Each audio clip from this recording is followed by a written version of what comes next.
ఏడాదిలో 50,000 ఉద్యోగాలు ఇచ్చాం. గుజరాత్లో ఎప్పుడైనా ఇచ్చారా? ఉద్యోగాలపై చర్చకు సిద్ధమా? కేంద్ర మంత్రులు కిషన్ రెడ్డి, సంజయ్కి ఛాలెంజ్. పెద్దపల్లి జిల్లాపై వరాల జల్లు. మంత్రి శ్రీధర్ బాబు పనులు చేయించుకోవడంలో దిట్ట. చిన్నారెడ్డి లేఖతో ఊపందుకున్న ఉద్యమం. పెద్దపల్లి యువ వికాసం సభలో రేవంత్ రెడ్డి.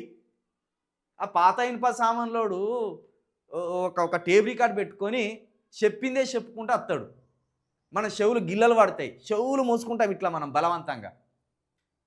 అట్లున్నది రేవంత్ రెడ్డి గారి తీరు. చెప్పిందే గట్టిగా అరుచుకుంటా చెప్తాడు. చేయని వాటిని అన్నిటినీ నోరు పెంచి గట్టిగా అరుచుకుంటా చెప్తాడు. ప్రతిపక్షాలను తిట్టుకుంటా, ప్రతిపక్షాల మీద దుమ్మెత్తిపోసుకుంటా చెప్తాడు. ఈ 10 రోజులకి ఇదే ముచ్చట చెప్తాడు. 55,000 ఉద్యోగాలు ఇచ్చినాం, 55,000 ఉద్యోగాలు ఇచ్చినాం. ఇదే చెప్పిందే చెప్తున్నాడు. ఇక మళ్ళీ దీని మీద చర్చకు సిద్ధమా అని కేంద్ర మంత్రులు బండి సంజయ్ గారిని, కిషన్ రెడ్డి గారిని సవాల్ చేసి పిలుస్తున్నారు. జర కిషన్ రెడ్డి గారు, బండి సంజయ్ గారు, మీరు నిజంగా రేవంత్ రెడ్డి మీద పోరాడుతున్నారు, రేవంత్ రెడ్డి ప్రభుత్వాన్ని మెడలు వంచాలనే నిబద్ధత, నిజాయితీ మీకుంటే నేను చర్చకు పిలుస్తున్నాడు కదా, జర్రా సెక్రటరేట్ ముందట మీ ముగ్గురు కూర్చొని మాట్లాడుకోరు. 55,000 ఉద్యోగాలు ఎక్కడెక్కడ ఇచ్చినో రేవంత్ రెడ్డి అని మీరు అడుగురు. ఎక్కడెక్కడ ఇచ్చినో ఆయనే లెక్కలు చూపించాలి.